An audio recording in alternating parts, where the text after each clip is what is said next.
Greetings, brothers and sisters. So, a little bit of an introduction today. I might get some comments at the end of the video, some what could be epic comments, but we'll see. Time permitting. But my wife and I watched the show Silo, and I knew a little bit about the science fiction series because one of my friends on Facebook wrote a book. Like, I guess it's an open universe. The author of these science fiction post-apocalyptic books. I've never read them, but I've heard of them. And the author's allowed other people to write books within the universe that he's created, which is kind of interesting. It's like open source book writing. And there was a guy who wrote a Silo series that had featured the Amish that was, I think I started to read it, and the guy was a Facebook friend. He's promoting it on Facebook. An old-time sort of truther person. But anyways, and I want to start off with, I went to the dentist. I had a couple of deep cleanings that needed to be done. I had this done a few years ago, then had to have it done again, which sucks. And I had like 3 teeth that needed again, maybe 5 teeth, but they were on the opposite sides of my mouth. And there was a young girl that was doing giving me the Novocaine. And she hit a nerve. Like, it was, I've had Novocaine a lot, over the years for cavities, and I had a crown recently, and then, when I was a kid, I guess. But, 10 times, I don't know how many times. And never there was an issue.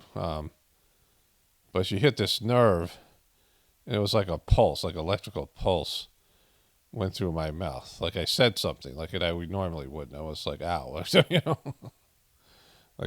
which was, usually I'm just like disassociated from the whole thing, or just not, was getting some kind of shot when I was a kid or whatever.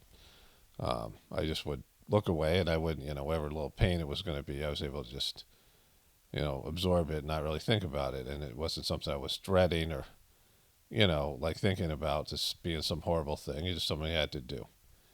And then she went and got the dentist, and he gave me a shot. It was even worse. He had like the same nerve, and it went all the way through my jaw, and, whatever it was. And the girl seemed young, like 20s.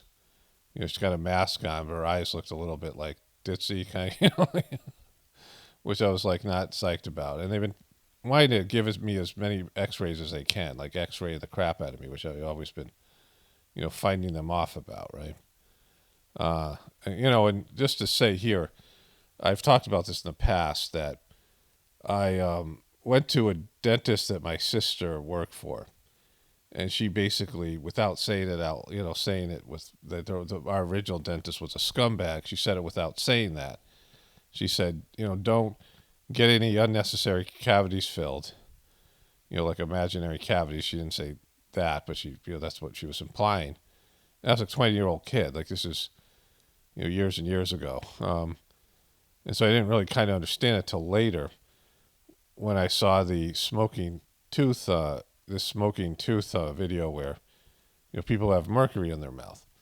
And what this dentist had done to me, my sister, probably my parents, I don't know if my older siblings went to the dentist, but at least 2 of us, because the dentist my sister worked for saw what happened, that this guy just said we had cavities we didn't have. And he filled my mouth with metal, which of course is mercury. And, just a scummy thing to do. I mean, this guy, imagine the amount of kids he did that to. I don't know if he was doing it to adults as well. But she saw it as like a dentist that she knew, and it was probably widely known. They probably taught ethics in dentistry, because that's the kind of, just to say someone has a cavity so you can make more money, a kid, and fill their mouth with metal. And it says mercury, and it's going to affect their health for the rest of their life, right? So I'm not a big fan of dentists. Of course, the one that worked for my sister was a good one, but, when they have the ability to say, oh, you have a cavity, if you feel some pain or something like that, yeah, there's something there. But when they just do this thing, and I saw the smoking tooth documentary, which was about mercury in people's mouths because of the metal fillings, And I made a video about it, and a few people said that they had the exact same thing done to them, that they realized. Like I looked at my teeth, and I brushed my teeth when I was a kid, and I barely ate my candy, which I've talked about before.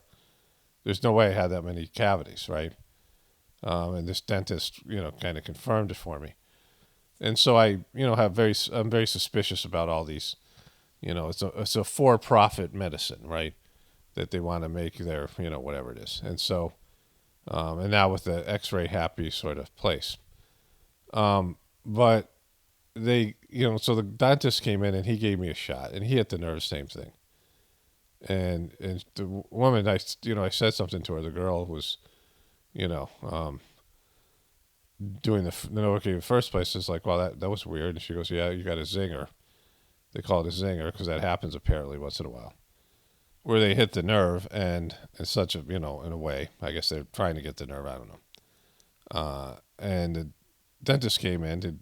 He gave me the shot, and she told the dentist that I'd gotten a zinger, and I said, well, yeah, when you did it the second time, I got another one. Like, he goes, oh, you're just sensitive. I'm like, no, you guys just suck at your job.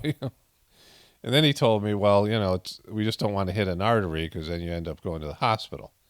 And I'm like, oh, well, I kind of would rather have not known about that, right?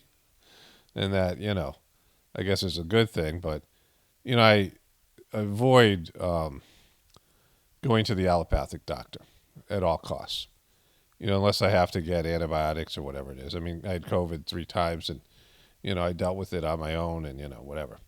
I've needed stitches a couple of times in the recent, couple of stitches in my hand twice, 2 different occasions. But other than that, I just, avoid allopathic medicine for the obvious reasons. And then I was so numb, like it was numb all the way up into my ear. Like it was weird. Like it really numbed me out. And they didn't need to do that because they're just doing a deep cleaning. And they wouldn't do that on the other side. There's one tooth on the other side. And she said, well, this is going to probably hurt a little bit, but we can't numb your whole face and your tongue for, I don't know what the word, you're swallowing your tongue or something. And they gave me like just one shot there, and that was more than enough. I was fine. And they did work on my other teeth that weren't numbed out. And I was like, you didn't need to give me 3 shots. Like, I got home and I felt my whole face was messed up. My tonsil was swollen. It was hard to swallow last night, just unnecessary. Like, I just, whatever it is. So anyways, my wife and I watched the show Silo. We had watched the show Dark Winds. It's a Native American Navajo reservation show, which we really enjoyed. A well-done show. And we had watched before that the telemarketers, which it's just an excellent documentary from these kind of scumbag telemarketers who, they're hiring criminals. They were hiring criminals, and this guy documented it with, primitive YouTube videos, and over the years, and they turned into basically investigative reporters of this, massive telemarketing scam that's involved, politicians and the whole defund the police thing. It's a whole huge kind of interesting story, and entertaining, funny. So we watched like 3 good things in a row. And the Silo, they start off and there's a conspiracy, right? And, you see these shows where there's a conspiracy, where there's a controlling element, a controlling, either functional, the whole government or part of the government or whatever it might be, some kind of secret entity. And, if you think about all the time you've seen that in a movie or TV show, even the movie Conspiracy Theorists, where Mel Gibson was painted as a crazy person, the conspiracy is always right and the government's always evil, right? Like the government's always doing nefarious things. And even if there's a good reason for the government to do it, like, there is a good reason, which is people can't handle the truth. We saw that during COVID. You tell people this is what's going to happen. If you tell them a disaster is going to hit, they freak out. Unfortunately, that's, the way people are now. But part of that is because of the system and that we've been lied to, right?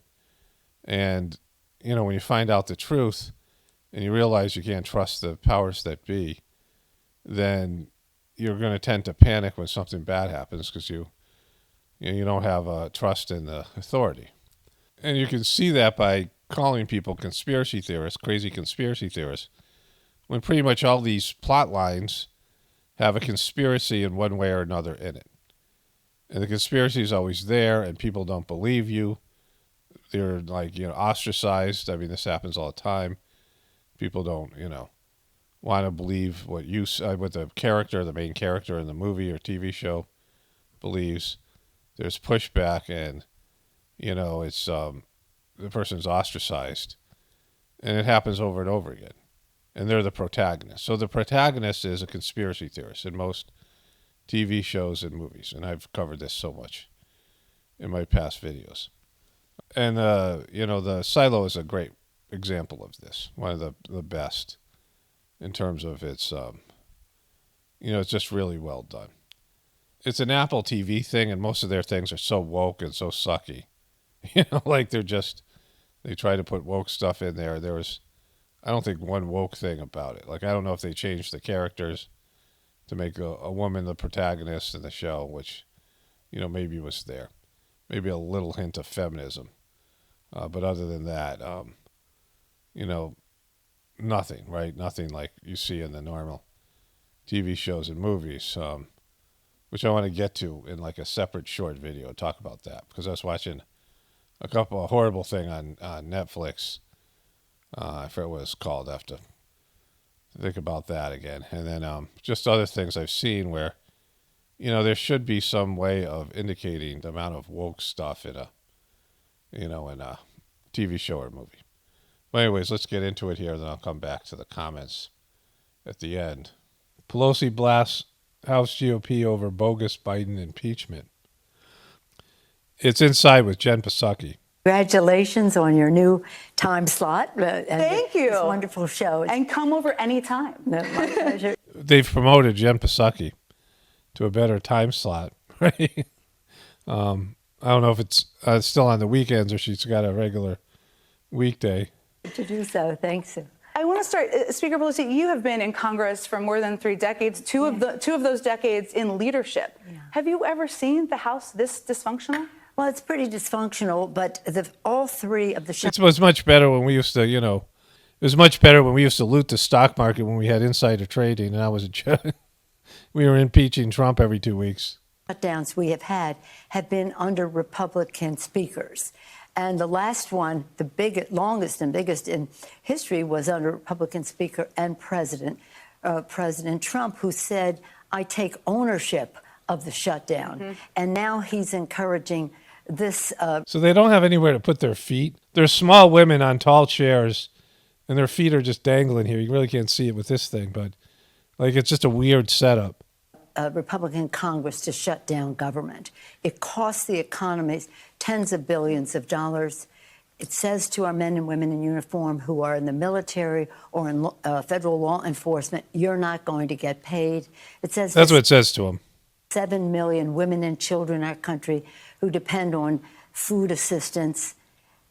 You're not going to be eating. The list goes on. She gets to eat, right? She's got a, platter full of children at home. On and on in terms of Fire Marshal Schill at her finest. What government does.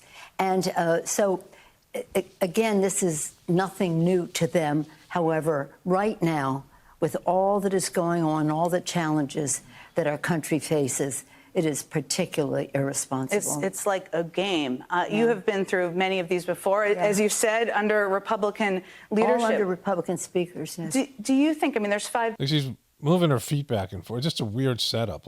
Why the table? Right?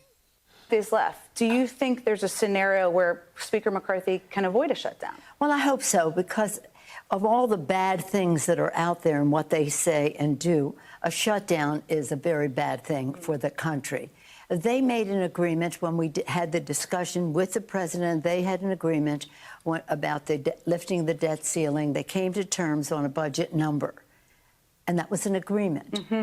And now they're walking away from the agreement. So not only is it a bad idea in terms of our country, it's a bad idea about not keeping your word. Exactly. She never lied and didn't keep her word. She didn't do those kind of things. It's just bad. Those Republicans are so horrible. Now, there is a chance the Senate could advance a stripped-down continuing resolution that would keep the government funded in the short term. Everybody's looking for solutions here. Right. Is that something that could potentially avert a shutdown in the House? What do you think of that option? Well, I don't know. I haven't seen it. It's just new. But it is indicative of the old slogan that we always use in the House, 99 senators are not enough. They have had bipartisan agreement, it appeared, in the Senate about doing their own continuing resolution and sending it over. Okay, let's see where she talks about she's going to talk here something about the impeachment here. Let's get the impeachment. President Biden seemed corrupt. How do Democrats avoid that or push back on that or not outlined a purpose for? It's clear what they're trying to do here, at least to me. They're trying to kind of muddy the waters, make President Biden seem corrupt. How? You can't make him seem corrupt. He is corrupt, right? This is a slam dunk. They have houses and monies they shouldn't have on a politician's salary.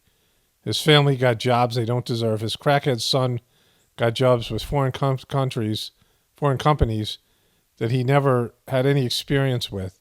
He didn't go to their job. He was back in Hollywood and New York smoking crack with hookers and strippers and crackheads and recording things on his computer only to lose his hard drive and have all this information be divulged and then covered up by the media and the federal government before the last election. This is corruption 101. His son is now all of a sudden an artist making millions of dollars as an artist. He's selling influence to his dad. Everybody knows it. Right? Like, this isn't them trying to make Biden look corrupt. Biden is as corrupt as it gets.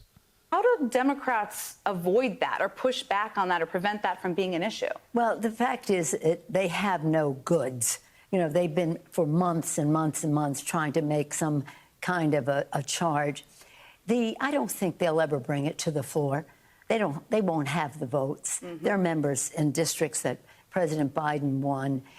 Not that they're so fond of President Biden, but these voters will say that they just don't have the goods. It's not the right way to go. Mm-hmm. You know, everybody was on my case in 2007 when we got the majority, and they wanted us to impeach President Bush for the war in Iraq, the misrepresentations going. And you should see. Look at their legs here. Look at their legs dangling off here, like a couple of witches that are too high off the ground. I mean, they're like tiny women. Then they can't reach the thing to put their feet down here. What a bizarre setup, right? I mean, that makes them look like they're children sitting at an adult table, right? Going in, departing from Afghanistan too soon, all of that. But if you have a difference of opinion, you just can't be impeaching. Yeah, like you guys did with Trump. On the other hand, this is a fake distraction, as you said. Fake distraction. The guy's corrupt. I mean, I don't think he's going to get impeached. I don't think the Republicans want Joe Biden not to be president because they want to run against his decrepit old ass, right? Politically, it's not smart for them to get rid of him, and they know they can't because the Republicans have the Senate. But he's corrupt as they come, right? They want to talk about the corruption. They don't want to do anything about it because they're all corrupt.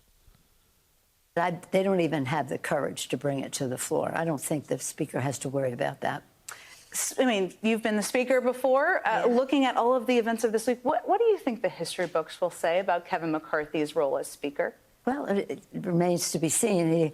It's just so, decrepit. Anyway, that's Jen Psaki. So this is one Kamala J. Harris, and she has to give an award to a couple of astronauts who she's probably never met before and doesn't really know their story. And she really leans into it. There you go. The celebration of excellence.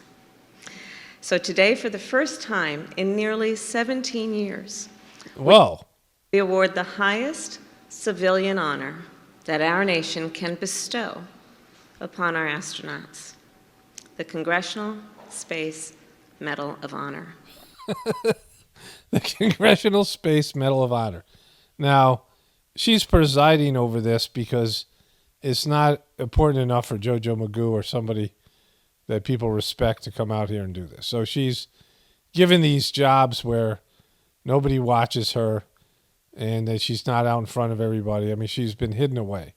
Like, you don't hear from her. Only the people are mocking her and taking these obscure things that she does and bringing them forward. But nobody cares about these astronauts getting this award. You know, it's not national news, and she's really goes for it. Today, we welcome two American heroes to the White House, Colonel Douglas Hurley and Colonel Robert Benken. Not like her husband, Dougie Fresh. We also welcome their loved ones. In fact, as many of you probably know, for both Bob and Doug, space is a bit of a family business. You know, she just found out about this like 10 minutes ago, right? She's reading from a teleprompter, doesn't really know much about it. Like, they just told her about these two guys and this award. She doesn't know anything about any of it, right? She's not really up on NASA. I mean, she's such a lightweight. You know, she's coming out like she's got a story to tell you. Doug's wife, Karen, has made multiple trips to the International Space Station. And Bob's wife, Megan, helped repair the Hubble Space Telescope. No way. You know it all, Kamala. So it turns out it takes a whole family to do the kind of work that you all have done. What? It doesn't take a family. You could just hire separate people. You don't need to hire families to fix telescopes and go to the international space. Like, it turns out it takes whole families. There's just whole families over at NASA. It's just all families, kids doing stuff, parents doing stuff. We don't even know what's going on, right? And it's just a family affair. To allow us to explore the universe. So thank you all, each and every one of you, for your service to our nation and to our planet. So early in the morning of July 21st, This is a story. She knows this. She was there. 2011, the Space Shuttle Atlantis touched down for the last time on the tarmac of the Kennedy Space Center. Whoa. It give goosebumps. After 30 years of exploration, collaboration, and scientific discovery, the shuttle program had come to an end. No, it's so sad. For our astronauts, and for all of the dedicated professionals at NASA, and for our nation, it was a moment of profound pride. How many people remember that great day in 2011 when the last space shuttle touched down? You guys remember that? Was it a moment of pride for you as a nation? For Kamala, who wasn't there, no one watched it. No one knew it even happened. Wasn't nationally televised, wasn't covered in the news. To reflect on the years of incredible progress made by the shuttle and its crews. It was also a moment of real uncertainty. For 3 decades, the space shuttle had been America's only vehicle capable of carrying astronauts to orbit. But after the shuttle was retired, some wondered whether the United States could continue our long-standing leadership in space. I don't know. What was going to happen? Now we retired the space shuttle and we can't fake like we went to the moon before, like we did before. What are we going to do now? What are we going to do? What are we going to do, Kamala? It's really a moment of concern. How about we create a space force? Well, America had a vision. Yeah, it did. Even as the shuttle wheeled off the runway at the Kennedy Space Center, we were preparing to build a new spacecraft. No way. Was it a jetpack? What was it? One that would allow our nation to lead the next era of human space flight, to make our vision real. And so we understood the importance of collaboration. And we then turned not only inward, to look at ourselves and our capacity? No, you didn't do that, and you never do that. Someone just wrote those words, the things you never do. You've never looked inward, right? She doesn't have the capability to do so. We also turned to the private sector, including the scientists and the engineers and technicians at SpaceX, a company whose innovation and agility has revolutionized the commercial space industry. You mean Elon Musk? You turned to Elon Musk, is that what you're saying? And we turned to two Americans who have dedicated their lives Is it Doug and Bob? to the service of our nation and to the exploration of space. Bob Behnken, an engineer who helped assemble the International Space Station, a veteran of 10 spacewalks, No freaking way. 10? and NASA's chief astronaut. And we turned to Doug Hurley, a fighter pilot, a test pilot, and the astronaut behind the controls of that final shuttle flight. No way. These guys are epic. I didn't know they were so great. Why didn't they get an award sooner? Together, Bob and Doug and the SpaceX team How about Doug and Bob? worked for years to design a new Crew capsule, aptly named the Crew Dragon. No way. The Crew Dragon, exactly. It's totally aptly named. It's definitely a dragon. They're going up to space in a dragon. Why wouldn't it be? Why didn't you name the last thing a dragon? This is it right here. It's called the SpaceX's Crew Dragon. This is their rocket, right? This is their thing here. The Crew Dragon, right? It's not even considered a NASA thing. SpaceX Crew Dragon. It's named after Elon Musk's company. So NASA is taking NASA's taking a second fiddle.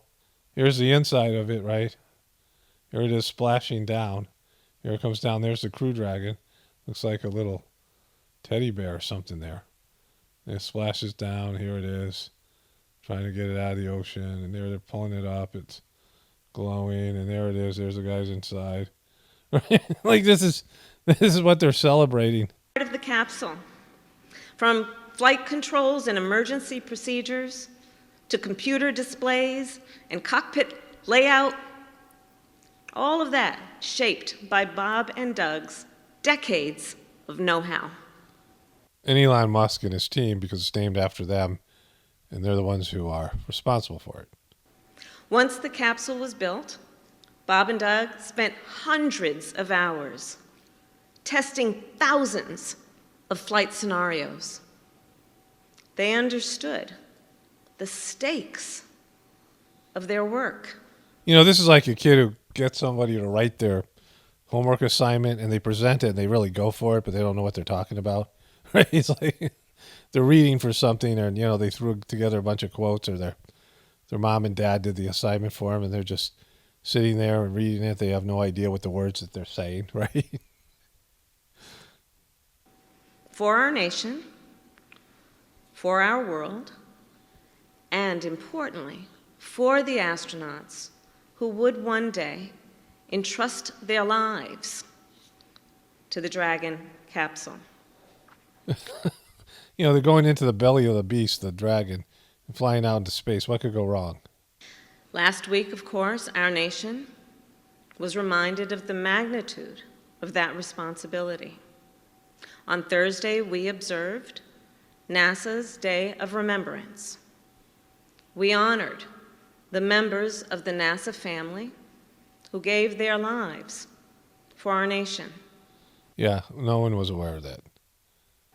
Including the crews of Apollo 1, Space Shuttle Challenger, and 20 years ago tomorrow, Space Shuttle Columbia. Exactly. Those brave Americans remain in our minds and in our hearts, and we remember their memory as we... Wait, do we remember their memory? Today and every day, vow to advance their legacy of exploration and of American leadership in space. Exactly. Let's send Jojo Magoo in space. And so that is what we have done and will continue to do. Okay. Have people die in poorly designed spacecraft. Which brings me to May 30th, 2020. Bob and Doug returned to the Kennedy Space Center. They suited up. They waved to their families. Kaboom. And they rode an elevator up nearly 20 stories. No way. They rode an elevator up 20 stories? An elevator. Are they the first people to ever go in an elevator that went up 20 stories? Because that's a lot of stories. I mean, that's kind of risque. You never know if that elevator's going to get stuck or something. They strapped in to their seat. Have you been strapping in? Do you strap in with Dougie Fresh? And waited as the tanks beneath them filled with tens of thousands of gallons of fuel. No way. That happened? Wow. This is really more detailed than you mean they sat there after going in an elevator that went up 20 whole stories. They strapped in, and then they started to fuel the tanks for the rocket ship. And then they launched. No way. Yeah, they did. Like, it's just so bad. Millions of Americans watched that day. Did they? Millions? On the hills and sand dunes of Cape Canaveral, in living rooms, dorm rooms, classrooms, across our nation. Did you actually watch it, Kamala? We watched Bob and Doug's rocket rise from the launch pad. We watched it climb into the sky. It climbed into the sky. And then disappear from our view. For the first time in almost a decade, we witnessed American astronauts launch an American rocket from American soil. No way. It was all Americans there. Except Elon Musk, who's South African and Canadian. And for the first time in history, we saw astronauts reach orbit in a capsule built and launched by the private sector. You mean Elon Musk? 64 days later, we celebrated as those astronauts splashed down safely off the Florida coast. Kaboom. All right, let's move forward here to the... Artists, and yes, even students, folks who otherwise would have only been able to look up and wonder, will now be able to go to orbit and help make real the incredible potential of space. And some of those future astronauts are in the audience right now. No way. Today, we are joined by 3 engineering students. Where are you guys? Katie, Savion, and Hailu, who are 3 young leaders. I see you guys. I see you. I see you. 3 young leaders who were inspired by the work of these 2 extraordinary men. Exactly. It's so inspirational, especially when you deliver this epic speech. Who may one day stand on their shoulders. So Bob and Doug, on behalf... She knows a lot about standing on shoulders or getting on knees. Kamala Kneepad Harris, who elevated her career by getting on her knees. of President Joe Biden, on behalf of the United States Congress, and on behalf of the people of the United States of America. And as I said to you when we were back in the room, on behalf of people you may never meet, but who will forever be impacted because of your work. Forever. It is my great honor to award you both the Congressional Space Medal of Honor. And now, the military aide will read the citations. Okay, enough of that. Here it is. There's that guy. Look at him. Look at him. Look at Kamala. Here you go. Class, there you go. You did it. Boom. Give him a smile.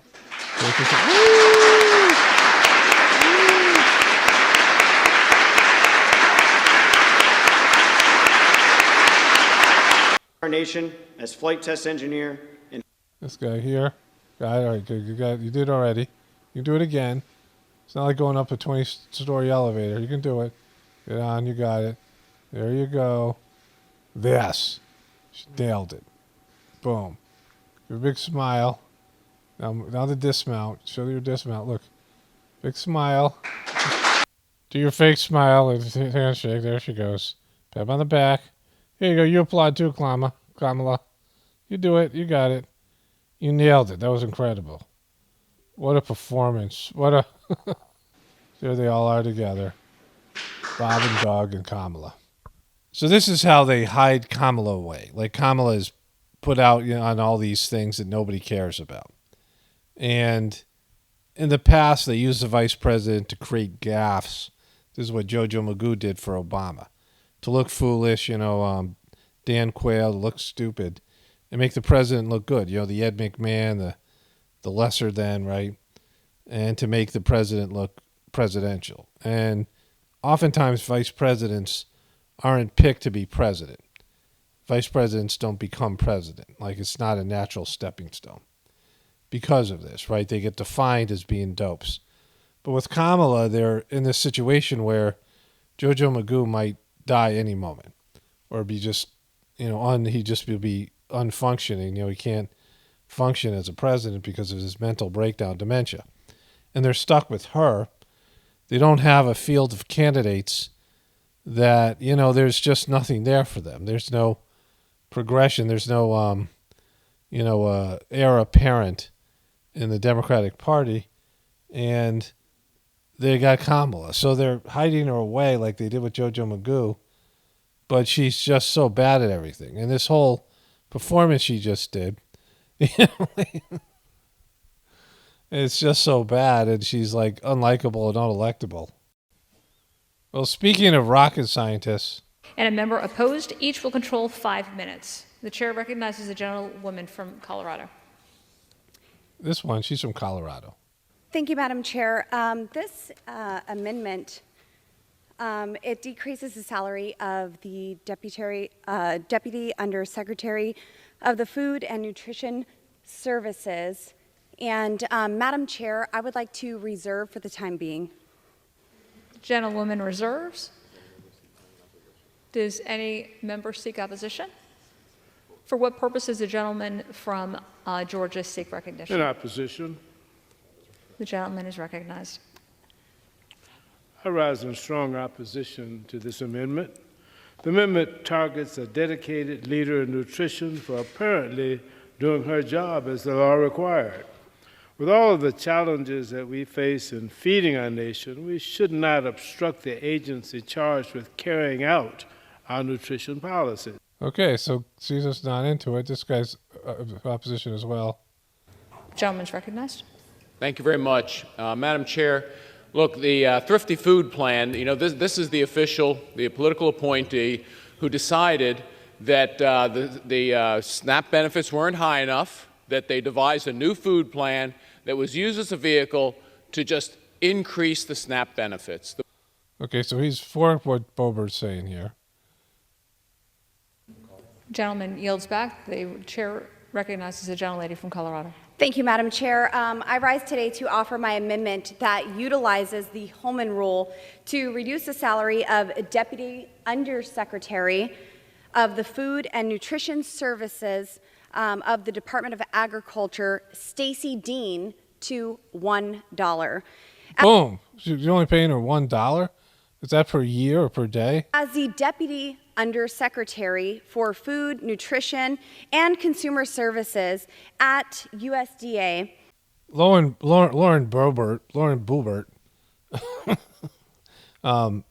she seems like she's like a high school girl that got to speak at the House of Representatives, and she got sent there by her school as a joke.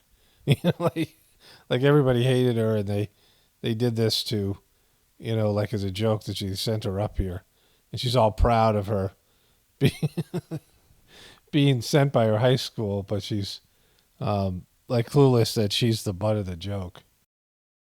Mrs. Dean has spent her career helping bureaucrats use loopholes and gimmicks to gut requirements for able-bodied adults. No way. And bypass federal eligibility requirements, even going as far as to help states make millionaires qualify for the program. No way. She sounds like a real horrible person. Stacey Dean, I believe her name was. Here she is, Stacey Dean.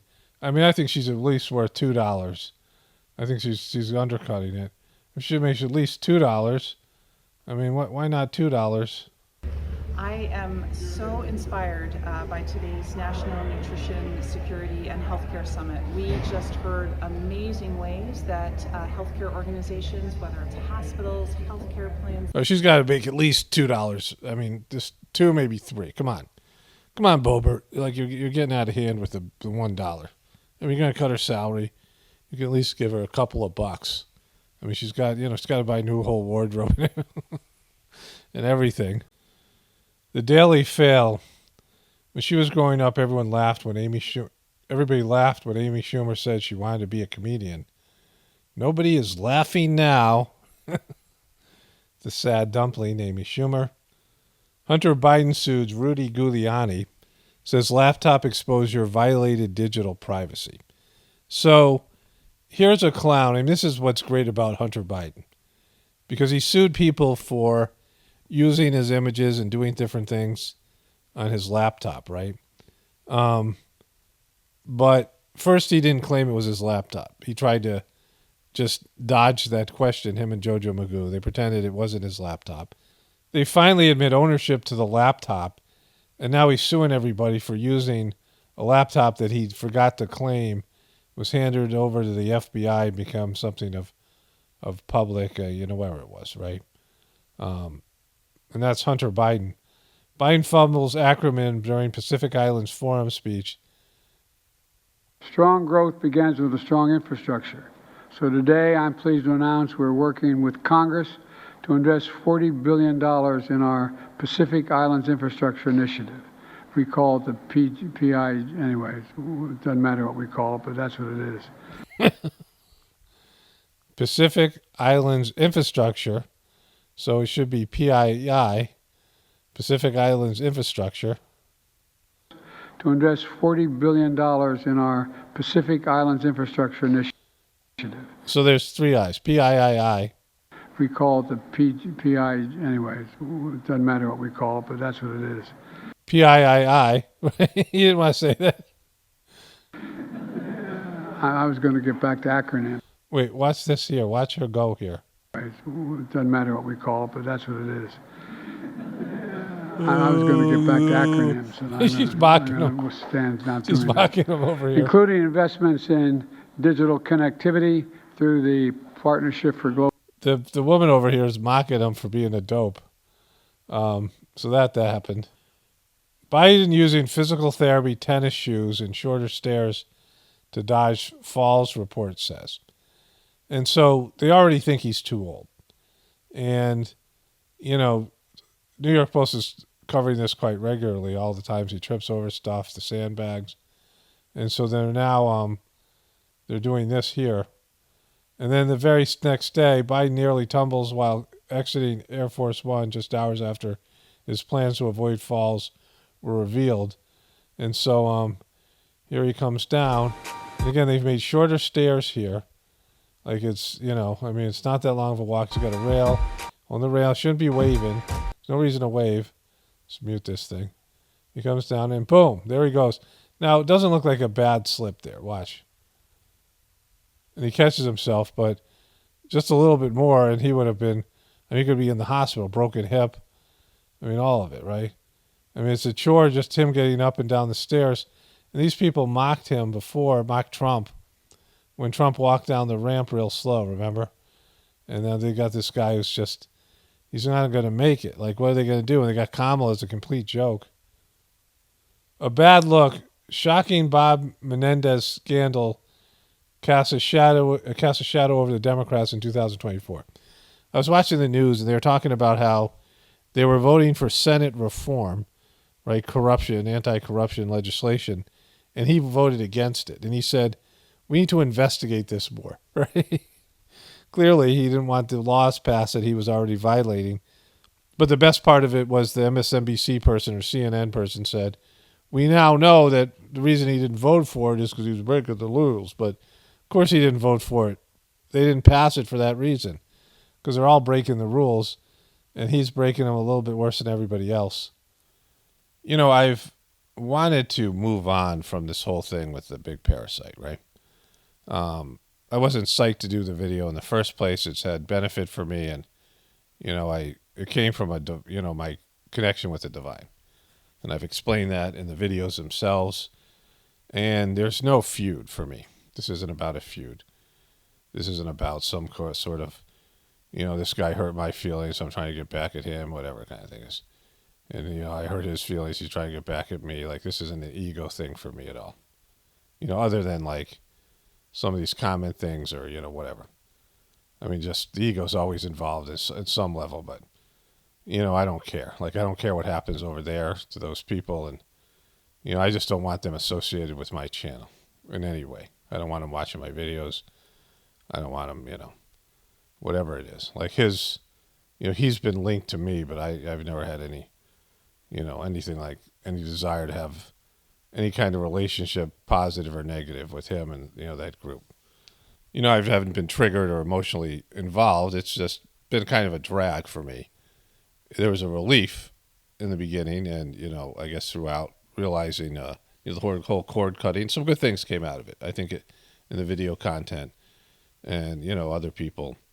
I mean, it's just something that had to be done, and I followed my heart, the divine, whatever thing I do here. And, it always ends up being a positive thing when you do that, right? God wanted me to do something, and I did it. But when I cover something, I have to connect to it on some level. Like I try to distance myself as much as possible from it. But there's some connection to it just by your, observations and things. And so, in general, I want to move on from something like this, whatever it is. Like, this is a little bit different than what I've covered in the past. But my desires have been to move on. And for the last 3 or 4 couple days, I've ignored the few comments that come in that I could respond to, right? Comments that I might make, comment videos and thoughts about this thing. I've just not attended to them because there's so few of it, and just letting it go would be imperative. But like, they're just so self-sabotaging over there. It would be in their best interest to have me stop talking about this, because I'm going to be speaking truth on it. And, deep down, they know it's truth, and they're not willing to confront it as a group and as an individual. So it'd be best if I just moved on for them. It's not helping them at all. But they just keep on coming in with these stupid comments, right? And there was one comment, I took a screenshot of it, but I wasn't going to say anything about it. And some thoughts came to me, but I felt like I've said enough about this whole thing. And there was another comment from, a person talking about what's going on over there that I found interesting, but I was like, I'm not gonna read that either.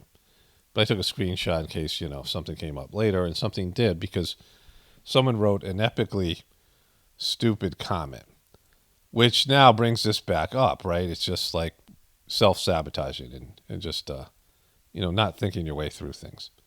And the person writes, for someone who doesn't read or care about comments, you certainly liked an awful lot of the anti-big parasite pro-you comments. Feels like insecurity. And there's a bonus comment underneath it. But what makes this interesting, what makes this kind of, just an epically stupid comment, is that it fails on so many different levels and exposes the commenter for something they're trying to accuse me of. So the first part is that, this is, again, let's read it again. For someone who doesn't read or care about comments, you certainly liked an awful lot of the anti-big parasite and pro-you comments. So you're accusing me of saying I don't like something and that secretly I actually do like it on the internet. Like that's the accusation here. I mean, think about this. This person's thinking they're going to get me, right? This is a "I got you" comment. I exposed you as a fraud, and the fraud is that I say I don't like or care about comments, but that statement isn't true, right? On the internet, like all the stuff, all the conflict, all the hateful stuff, all the lies and deceptions and all the weird stuff that goes on in the world, the show and the government and on the internet, all the despicable behaviors that people engage in on the internet. And the accusation here is you say, hey, for someone who doesn't care or read about comments, you certainly liked a lot of them. Boom! Like, what are you doing here? Like, that's what you got on me? Like, that's what you got on me. Like, this is, you're saying that I said something and it's not true. Like, if this is a crime, it's like less than jaywalking, right? The crimes that are committed on the internet, someone saying, hey, I don't like or read comments, and then liking comments is not, I mean, the evidence is that I heart people's comments, right? And so they're saying I don't like or read them, but I heart a lot of them. It's like the weakest, lamest accusation you could ever make about somebody. Like, it shouldn't be said. It's so lame and weak, it shouldn't be said, right? It's like saying, hey, I saw you jaywalk the other day. It's like, but it's not even, it's less than jaywalking because it's not like jaywalking is, illegal. And this is nothing, right? All the stuff that goes down the internet. The things that I've said, which are backed by other people's experience, right? The things I've said about the big parasite, well, he's parasitic. And that's been backed by evidence and behaviors and a lot of people, so many people experiencing him that way, right? I mean, the problem with the big parasite for him is that there's a mountain of evidence now saying and defining you as this. This is how people see you. Sometimes people get a bad rap. Sometimes people are misunderstood. Sometimes people get mischaracterized. But this guy has provoked so many people. He's taken from people. He's, he got a platform. He got a show. He got an audience by going on Joe Rogan, these other shows. They exposed him to the internet as a YouTuber. Like, he didn't exist. And he came into the truth community as a former comedian, right? And he went on Joe Rogan, Alex Jones, and Crowder, all people who had big audiences. And he got some of their audience, and then he turned on them. Well, for no reason. They didn't do anything to him. Like, he might see them as not legitimate truthers, which I see them as, or whatever it is. I mean, Joe Rogan doesn't even call himself a truther, whatever he does, right? But the way he turned on him, I saw this when I first saw the guy. I'm like, well, that's not cool. It's a disloyal person. These people helped you out. And, there's a friendship there. And I guess, they knew each other. And he turns on him, right? And he's done that over and over again, which people document. That he says he likes the truth, or he goes and watches their stuff. And then he repurposes their material, which so many people have said over the years and now are saying in my comment section. This is a documented behavior. There's so much evidence of him doing this. It's a constant, where he likes somebody, watches their stuff, and then he goes after the person. Or he just goes after people, truthers. He just went after Curtis Stone for something minor, a minor thing that he did. I mean, the way he was talking to the guy was so disrespectful. And Oliver Anthony for no reason. Like, there's nobody better that you could be talking about. He comes out with so much venom and hatred. The other thing I said, he's full of hatred and venom, and he displays it all the time. He displayed it when I told him that, right? He starts talking about people's families, these other things. And then people left comments saying that there was this former member of the cult that had a debate with this guy, the big parasite, on his show. And the big parasite actually wrote to me about it like a couple months ago, 6 months ago, saying that, he's comparing himself to Chargy and this guy to Dodgy, the guy wanted to be him, is trying to take over his organization. But people saw this guy actually win the debate and come up with legitimate points. Of course, the big parasite got hateful and then turned on the guy and went after his family. And, lots of people left because of that, right? Which, that's a whole thing. I'll get into that because it's another comment that talks about this, right? And these are all things that have been documented by the community. And then this other guy said he taped the big parasite, audio taped him and put this out on the internet about him being extorted and these things. You can read the comments in my videos. These are people who are commenting and telling their story. And so it's a behavior where we know what happens. So you just listen to him. He goes on rants about people for whether they're Jewish or black or, any number of ways, or they're a gamma male, all these things where he, pigeonholes people and he talks about how bad they are. And he's just, exuding hatred and venom and, negativity and narcissism and all these things. I mean, this is what he does. This is his show.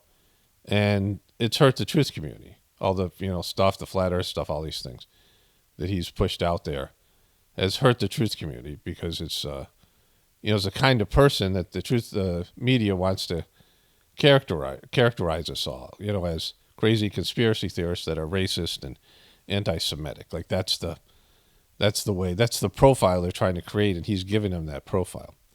And so those are all the things I've said that are true. Like I've just said the truth. And it's not me just saying it. It's all these other people that experience this guy the same way. Like the guy's been basically, he's known as an entity, and this is what he's known for. And with all the stuff that, he's done and all these things that he's, there's just a body of work here.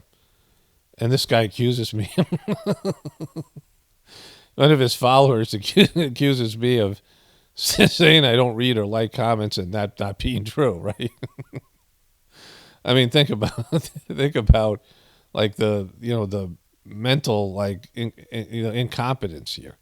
Like you're not even aware of what you're saying. Like this is what you're accusing me of, and the thing about it is he's completely wrong. Like the accusation is false. Like it's the lamest, weakest accusation, but it's a false one because you guys who have been around for a while know that I, at some point, said I can't respond to comments anymore. I used to write back to people. I had, when this channel started, I'd get maybe 100 comments a month, and I would respond to every one of them unless it was hostile or whatever. And so, I've had over 1 million comments. I forget how many. It might be like millions. Just on the one channel, I have 113 million views, and whatever that relates to. But there's been millions of comments, and I got to the point where I couldn't respond to comments anymore. So I told people if they said something to me personal, like it was a nice thing or whatever, I would let them know I read the comment by hearting it. So it was letting me know I read the comment, or if it was something I found funny or something, whatever it might be. So when there's a heart, when I put a heart on the comment, it means I've read it, or I've scanned it. I mean, sometimes I've gotten it wrong. Like my wife said, "Did you mean to heart this one comment?" I said, "What?" And I went back and looked at the comment. It was a completely hostile comment, but it said my name in it, and I didn't read it. I just hearted it, because I get all these comments. I get, hundreds of thousands of comments a month. And, you think about that, like 1 million comments I've read, 1 million, like it's 1 million of something. Like imagine doing something 1 million times. Like it's not even conceivable. In the last 10 years, I've had, over 1 million comments. And so, I do the best with what I can with them. And in terms of reading them, and some of them are too long, whatever. I just get the gist of it, whatever it might be. And sometimes people are really emotional about, they're grateful for my content or whatever. And, it's good to acknowledge that I've read the comment. Plus all the messages I get. And I do the same thing there. When I've read a message, which you guys know, send me messages, I read it, I give the person a thumbs up. Unless the person's sending me stuff that's just crappy or whatever. But for the most part, it's acknowledging that they sent me this thing. And I acknowledge it. That's all it is, right? And so this person saying this, that I actually care so deeply about this, and I obviously, that makes sense what I just said. So this person thinking they caught me in a lie, right? Like the lamest, weakest lie ever. Like this is the kind of stuff that's coming out of this community. There's been lots of weird comments like this. Like, own your boop, like the stuff that people are saying about you and your community and this guy, and own it. Like, understand that you've been like parasitic and you know, you have, I mean, it's negative energy. It's low vibrations. You know, it's cancerous, like, energy. It's hurting the truth community. It's hurting the internet. It's not making the world a better place. Too much drama, too much conflict, too much negativity. And we've all seen it, right? We've all documented it, the people that experience this. And the more people that tell you and the more you resist it, you know, like you're somehow the hero in the story, and you're not. And I'll get more into that because there's another great comment coming. And then the person saying feels like insecurity. You know, this guy who says horrible things about people, the big parasite, he just goes all in. And he makes up stuff. Like, he just makes things up when people, you know, rearranges the facts to fit his feelings. As soon as he gets butthurt, he goes on rants and he goes after people and their families and all these things. People who used to be, you know, associated with him, former followers of his cult, people in the, you know, friends of his and things. He goes all in. And you know, and he says all these horrible things. You say the slightest thing about him, and this is what he does, right? And you're saying, I'm insecure, right? Like, I don't care. Like, you, I mean, just realize. And then this guy saying, for someone who doesn't read and care about comments, and you certainly liked an awful lot, the awful lot means this guy's been reading in a way that's like stalky, right? Reading the comments and, oh, look, he liked this one. Oh, he liked this one. Oh, he liked this one. And you're accusing me of paying too much. You're paying more attention to my comments than I do. You're accusing me of something that you're doing. For what? Like, to make this lame ass accusation?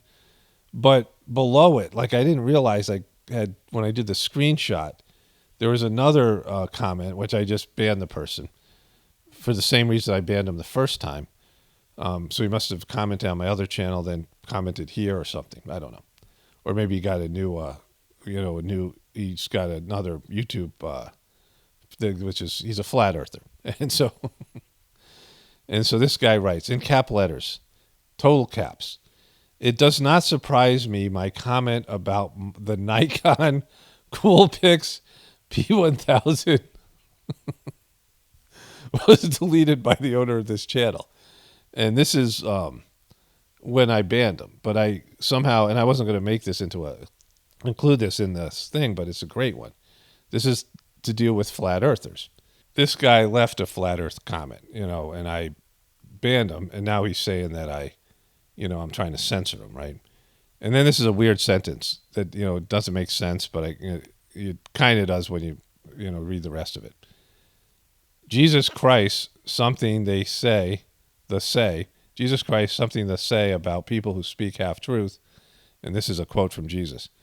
Woe unto them that they call evil good and good evil, and put darkness for light and light for darkness, that put the bitter for sweet, and it says read more, because I didn't open up the rest of it, because I didn't even read this part. I just, banned him again for the Nikon thing, right? And this person is saying, he's quoting the biblical, he's rolling out the Bible to make his, point of view, that I am censoring him because he had this slam dunk proposal that if you go out and buy the Nikon Coolpix P1000, anybody reading this comment will go buy this camera and go take pictures and prove to themselves that the earth is flat. And I banned him because it's weird, this kind of thing. And, for flat earthers, you are a known entity, right? Like, we've dealt with you, all of us. And it's not what you believe, it's how you behave, but it's both. But it's really the second part, more than anything else. And other flat earthers acknowledge this. The way that you came in and attacked people and gang stalked them and just, did all the things that you did. And inappropriate comments that have nothing to do with your belief, coming in hostile, coming in, all the stuff. The personality types, the biblical connection, your Bible dominating your existence, probably not even really reading it. This person, maybe a little bit more so, but most of them, the Old Testament connection, the fire and brimstone, and the just, the way that this matriculated over to the QB movement, and them copying or, just doing these same behaviors we don't like you, right? There's an element of this that we don't like you. You're a known entity of people that we don't like to deal with. And, I have made it clear I don't want people running their agenda on my channel. Like things that have nothing to do with the videos I'm making and people running their own, personal point of view and trying to proselytize it here on this channel is not acceptable. And the flat earthers particularly, but any group, like doing an inappropriate comment when I didn't really open the door to this, and I was talking about how you don't have a working model.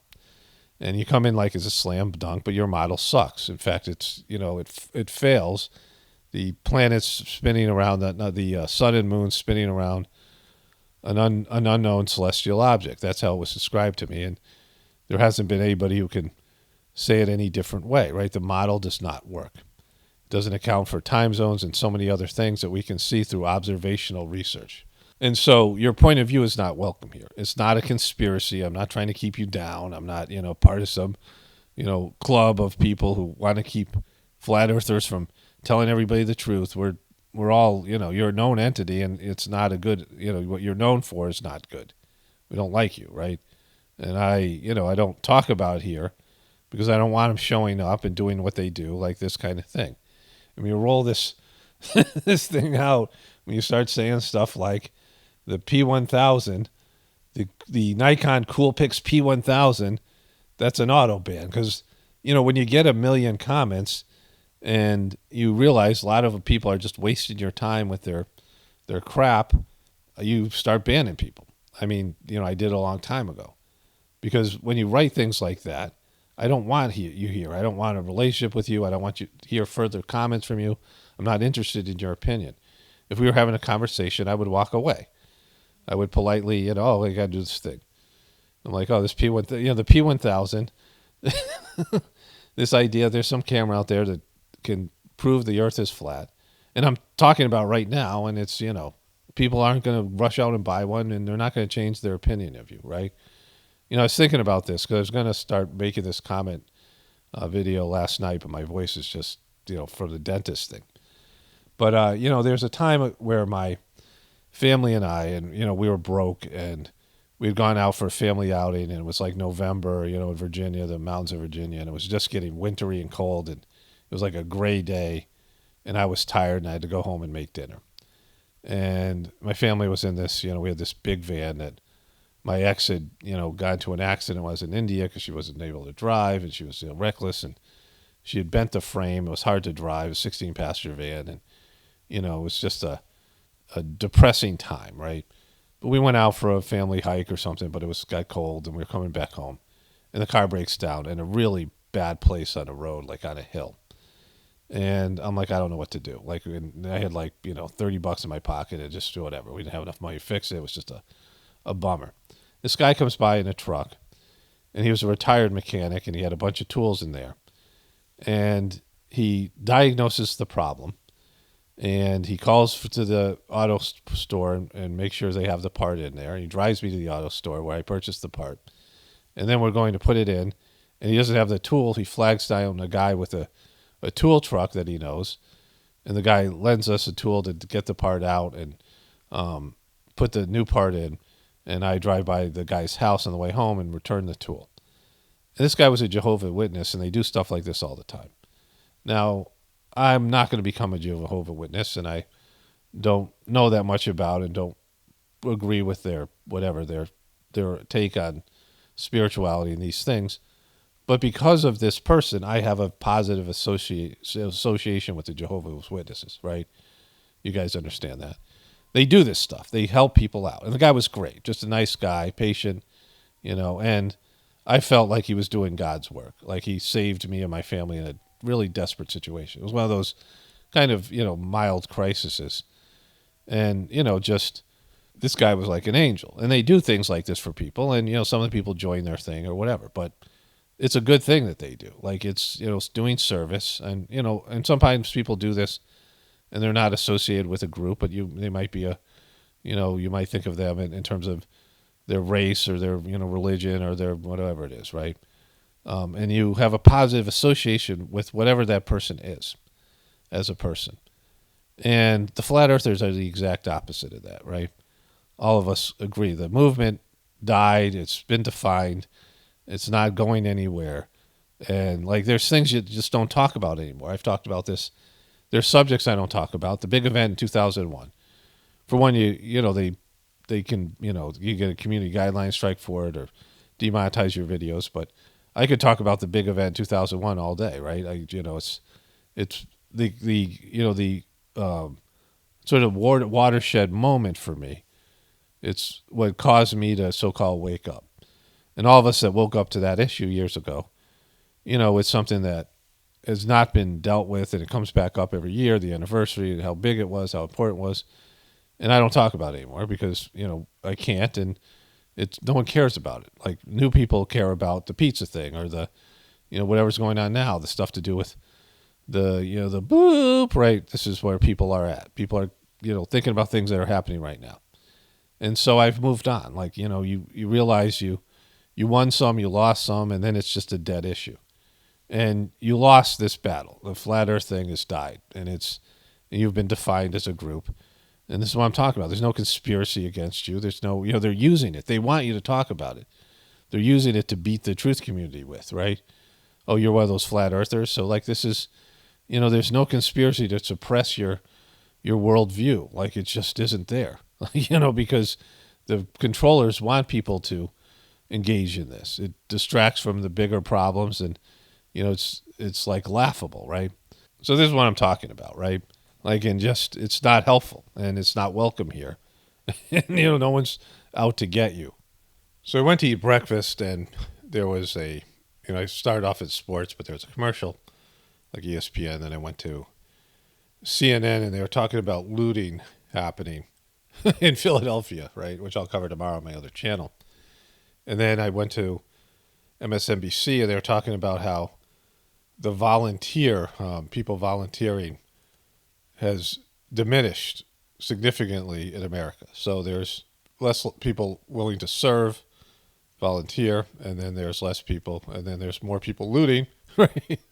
But I want to continue on from where I left off. This is going back to the story about the Jehovah's Witness. This is what the community, the parasite community, the big parasite community is known for, right? Like, this hostility. And him speaking about groups of people, and I've discussed this in the past, when you go after a group of people based in their religion, based in their race, it is rampant for ethnic cleansing when things start going sideways, or ethnic conflict. And we're at that point right now, right, where people are, everything's breaking down. There's racial conflict, and people are starting to, feel insecure about their resources and looking for someone else to blame. And all these people who are pushing that, the big parasite being, somebody who's, this is his whole MO. And going after people the way he does, he created a group of haters that were just out there causing conflict. And, and a group of people that can't take any responsibility for themselves, and, him being the poster child for this, and not able to see that the universe is trying to tell you something, bro. Like, the internet's trying to tell you something. You're not being victimized or targeted. You're not a victim here. The group isn't you're not a bunch of victims. You've behaved in a certain way, and people don't like it, right? And they spoke on it in various ways, and read the comment section of my videos, right, on this subject. And a lot of things I never even knew were happening. So then there was this one. You are soy boys. Big Parasite is a legend. Big Parasite is the good, true, and beautiful, not depressing and whiny. You are an embarrassment. That comment itself, there's another one that, referred to me as Eeyore. But calling us soy boys, like, it's just, again, with the categorizing. You're a gamma male, you're a Jewish person, you're this, you're that, these things, the way that he tries to characterize people and put them in categories that are undesirable. Like, talk about me being a Sicilian, right? There's just ways of trying to define people based on race, based on ethnicity, based on whatever. And you're a parasite, right? Like, you've sucked information off of all these people and then turned it into a little hate group over there, internet hate group. And, we all see it. And, there's no sense of acknowledgement of what everyone else can see. And then there was this one. This person wrote,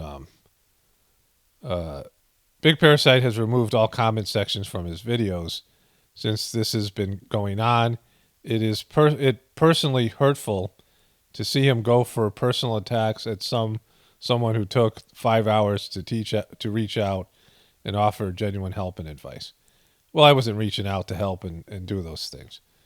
I felt like I had to do this, and the 5-hour video was the most subtle way I could do it.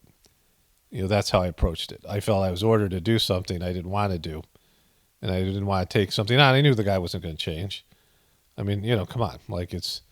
As long as there's life, there's hope. That's a Sajmark principle.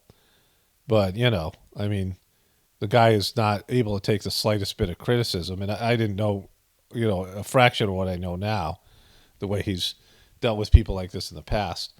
But if he took it the right way, it would be helpful. But he could have done that before with all the other people in his community. Apparently people in his community who have left his community have said that after this conflict with this other guy, and he went after the guy's family, and he was losing support, and people were, not digging him.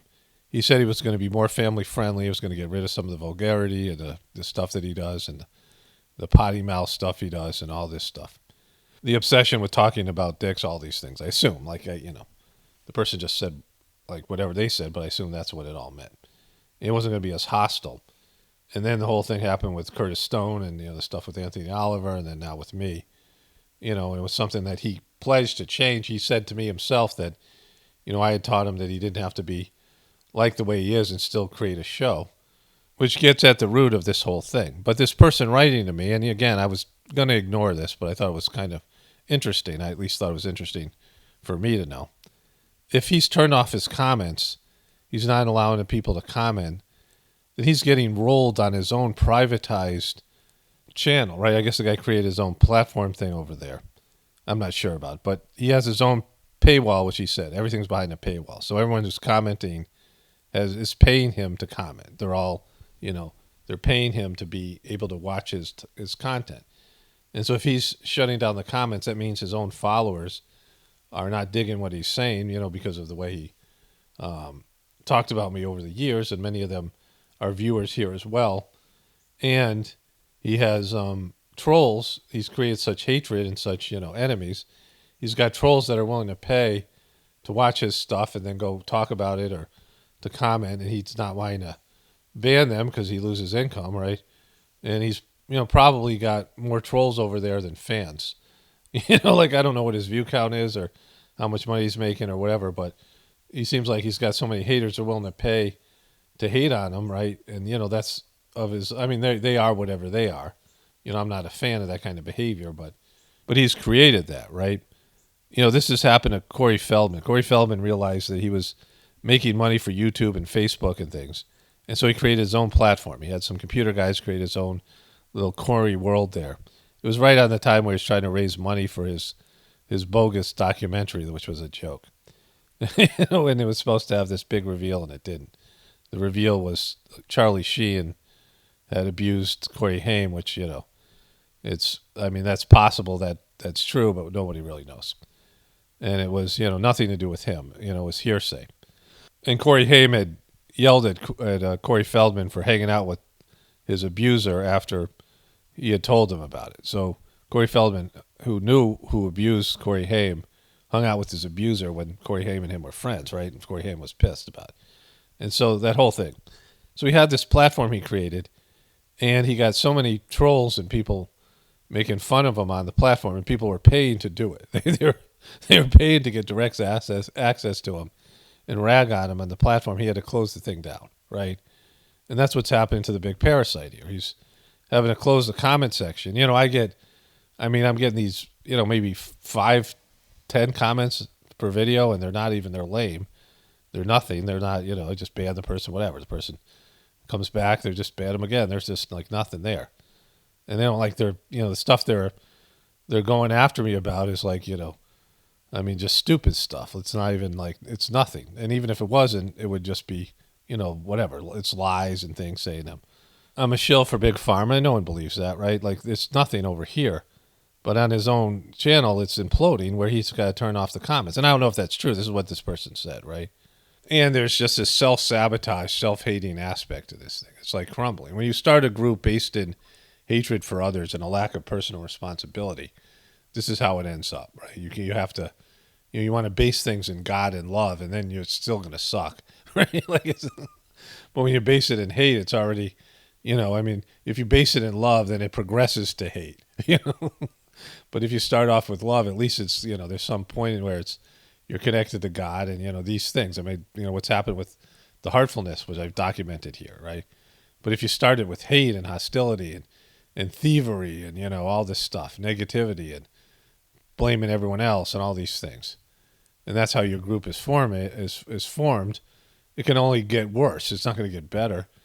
And that's what's happened there. And, it's a lesson to everybody, and it's something that everyone should see for what it is. Anyways, again, I don't want to talk about it anymore. Like I was over it in the beginning. This was just a community service thing that I felt like I had to do, that I was ordered to do. And, you guys can believe that or not, but that's how I roll over here. And, if God wants me to do something, I do it. Begrudgingly in some cases. And so now I've already wanted to move on since the beginning. But, these comments and things that are happening, especially the real stupid ones, I'm probably going to have to say something because it's just, something that stupid needs it needs to be talked about, right? Anyways, this has gone longer than I thought. So only spirituality will save this world. It's Paul Ravano, definitely pointing for the apocalypse and the ascension. Everyone have a blessed day and be grateful.